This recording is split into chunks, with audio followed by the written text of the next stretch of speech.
The Crusades, a horribly inaccurate dramatization by Steve Ibsen. The Crusades was a spiritual warfare waged by Christian Europe with the goal to regain control of the holiest of lands known as Jerusalem. To the Jews, it is a site of great temples. To the Muslims, it is where Muhammad ascended to heaven. And to the Christians, it is where their Messiah was crucified.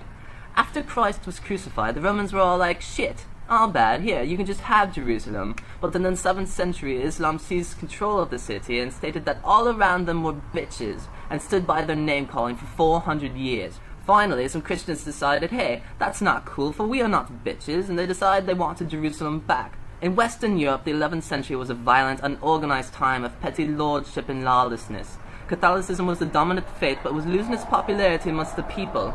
Pope Urban II wished to restore faith in Catholicism, but wasn't quite sure how. Meanwhile, the Christian neighbors to the east in Constantinople experienced the same sort of trouble. Some pissed-off Turks were seriously fucking their day up.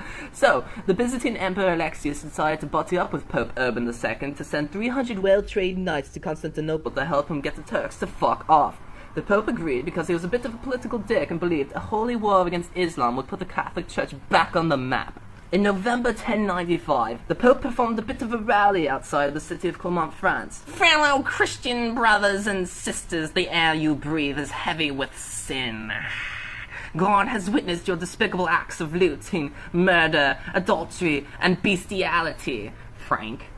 Now is the time to repent for your wrongdoings by waging a war against the infidels under the banner of the Catholic Church. But what's in it for us?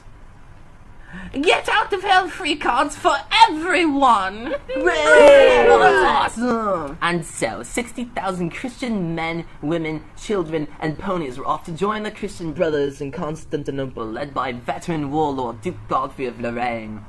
Well, hello.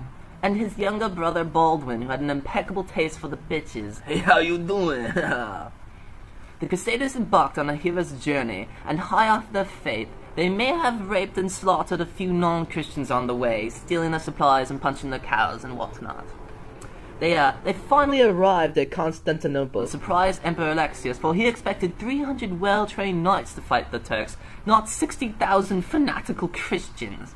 But he was a cunning man and decided to use the army to his advantage. Take back my stolen land, and I'll give you all in return these delicious snacks. The Crusade leaders agreed it was a fair bargain, and from Constantinople, the Christians traveled to raid the first enemy city, Nicaea. Welcome to Nicaea, it's nice to see you! And after a 6-week battle, the Christians took over the city. On the way to Jerusalem, the Crusade army experienced ambush after ambush from angry Turkish archers.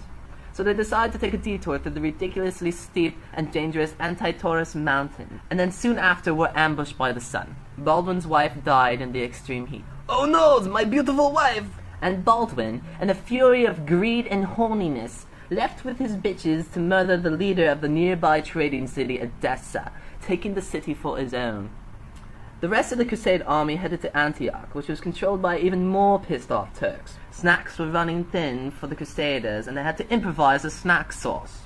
Then, drunk off of horse blood, they found a weak place in Antioch's wall, a location they could climb over and attack. They slaughtered the Turks and took Antioch for their own. Yeah. Soon after, a massive army of Turkish reinforcements arrived to besiege the town back. But one Turkish soldier thought he might have saw a spooky ghost or something. Yeah, he was pretty sure he saw a spooky ghost, and they all screamed and ran away.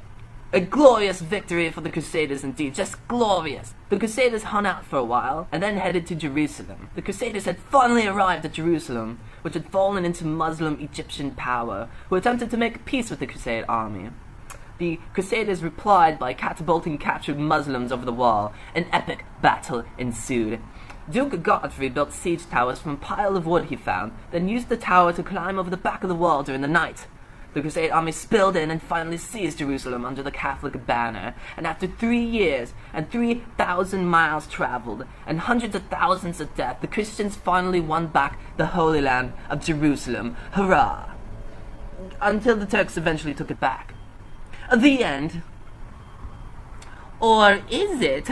Oh.